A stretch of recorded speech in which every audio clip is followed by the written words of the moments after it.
She worked at Santee Cooper for 31 years. She graduated from the College of Charleston and loves Berkeley County. Now Sylleste Davis wants to take her sights to Columbia to become the next House Representative for District 100. In this special edition of Quintin's Close-Ups, I speak exclusively with her one-on-one.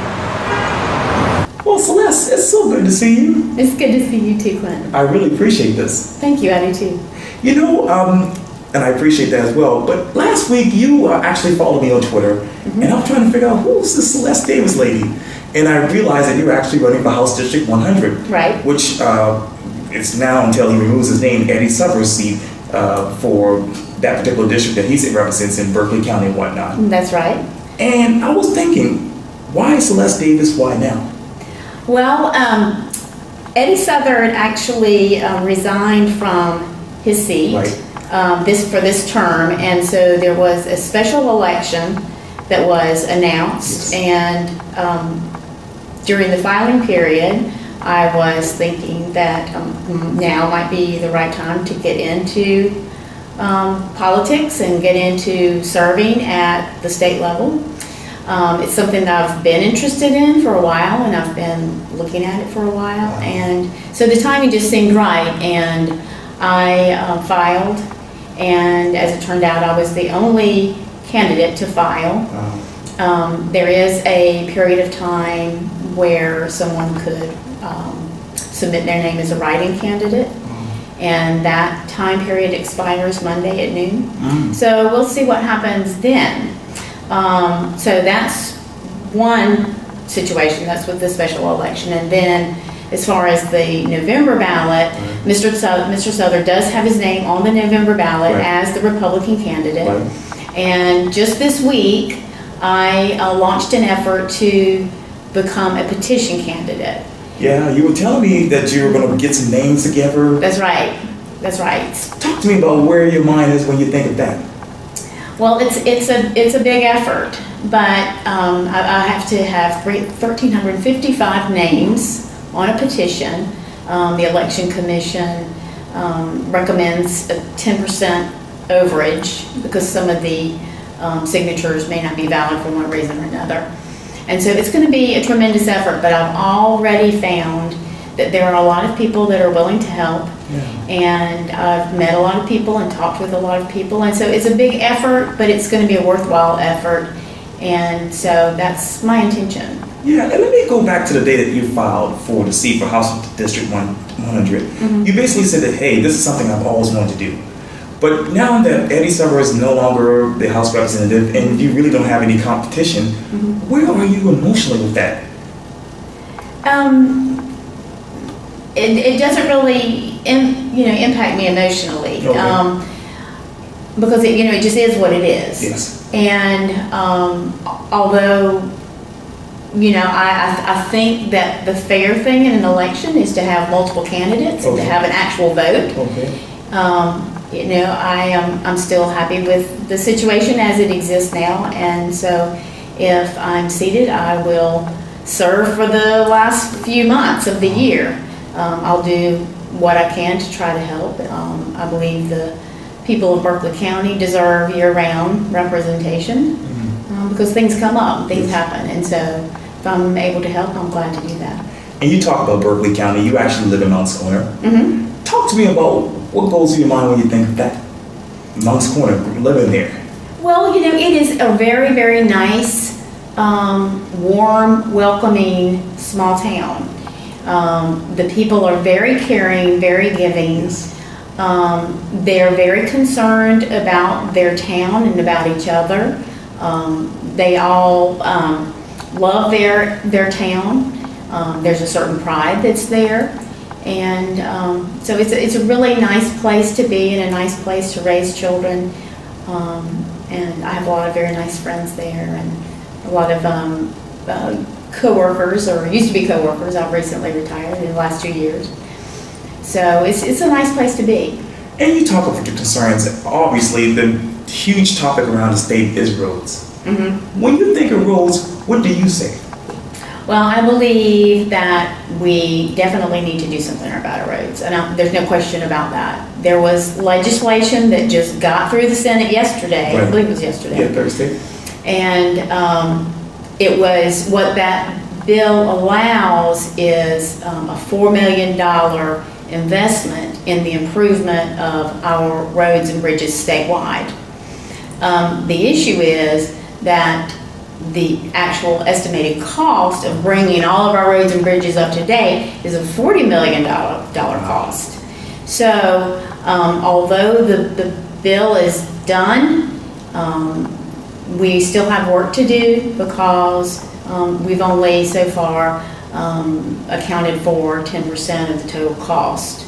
So we're going to have to figure out how to best fund the rest of the improvements. And you talk about being recently retired. Let's talk about your time at Santee Cooper. Mm-hmm. Can you describe to me who was Sylleste Davis as a Santee Cooper employee? Well, I worked at Santee Cooper for 31 years. Wow.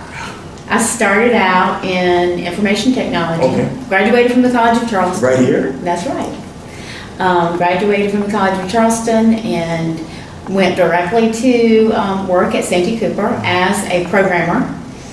I started in really when information technology and computer science really became more common every day.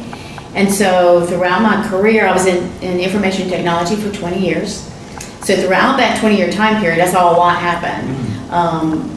We went from large computers to computers that were on your desk. And so there was a lot that had happened during that time period. It was very interesting, very interesting. I enjoyed it very much. At the end of that 20 years, I moved into a management position that was a wholesale marketing position. I worked with a group of folks and we bought and sold electricity on behalf of Santee Cooper's customers. And I spent a lot of time looking at budgets, looking at cost, looking at cost alternatives, looking at contracts, looking at forecasts. And so I've got a good bit of experience in negotiating and understanding contracts and contractual language and in budgets and finance type, looking at finance type issues. So. And you talk about Santee Cooper. Let's talk about the companies that are coming to Berkeley County. Novel. When you think of that, where are your emotions? Well, I think it's awesome. Yes. It's a great thing, and I will say Governor Haley and the Berkeley County delegation, all of the town and county officials, the business leaders, they've all done a very, very good job of bringing those jobs into our area and some of the larger companies into our area. There are going to be a lot of good, high quality, high paying jobs in the area. And so they've done a very good job with that. And I would hope to continue to see that happen. Continue to see more industry come into the area. One thing that I do want to make sure that we're looking out for is the small businessman or the small businesswoman. We still need the small businesses. Sure. And so we've got to make sure that we have incentives in place for those folks, that we have everything in place so that creating a small business or keeping a small business is not a difficult task. Yeah. Speaking of which, when you look at Berkeley County now, the 20 years later, what will the biggest things stick out in your mind? When I look at it 20 years from now? Yes, ma'am. Well, I think that you're going to continue to see the tremendous growth. I think that you might see some of the interest in technology jobs and technology businesses continuing up I-26, and now Charleston's being referred to as Silicon Harbor. I think we might see a Silicon Corridor where those jobs and that work is being done further inland. And I think that that will eventually get into Berkeley County, and it already has with Google. Yeah, oh, yeah. I think we'll continue to see that. Yes, indeed. Well, describe to me the following in one word, the College of Charleston. Describe it in one word. Oh, yeah, you can go for it, one word. Heartfelt. Yes. Yes. Kim, go ahead. When I think back on the time at the College of Charleston, that it brings up a lot of memories, very nice, fun memories. I enjoyed being here. I met a lot of nice people and have a lot of wonderful friends. And in fact, my roommate from the college, she left the College of Charleston and went to Washington, D.C. for 30 years, and she just recently came back. She's the Vice President of Alumni Affairs at the College of Charleston. Yes. Her name is Ann Luper Pryor. Oh, yeah. And so, you know, I have friends for life. Yes. From the College of Charleston. I enjoyed all of my classes, enjoyed my professors, I enjoyed the campus. I love the architecture and the historic nature of the campus. It's amazing the number of people that I talked to, that I knew at the college, and people that I've met since, that say that the first time they came to the College of Charleston as a prospective student, they knew this is where they wanted to be. They felt at home, and that's how I felt. But so that's a feeling that I think a lot of people have. Yeah. Sylleste Davis in one word. Energetic. Yes, yes, yes. I want to take you back to the House election one more time, because I want to know this. If you were elected state representative, what will you actually do on day one? What I'll do on day one is listen. I want to talk to the Berkeley County officials. Right. I want to talk to educators. Yes. I want to talk to veterans. I want to talk to policemen. Right. I want to talk to the other senators and other representatives, certainly. Yeah. I want to hear what people have to say.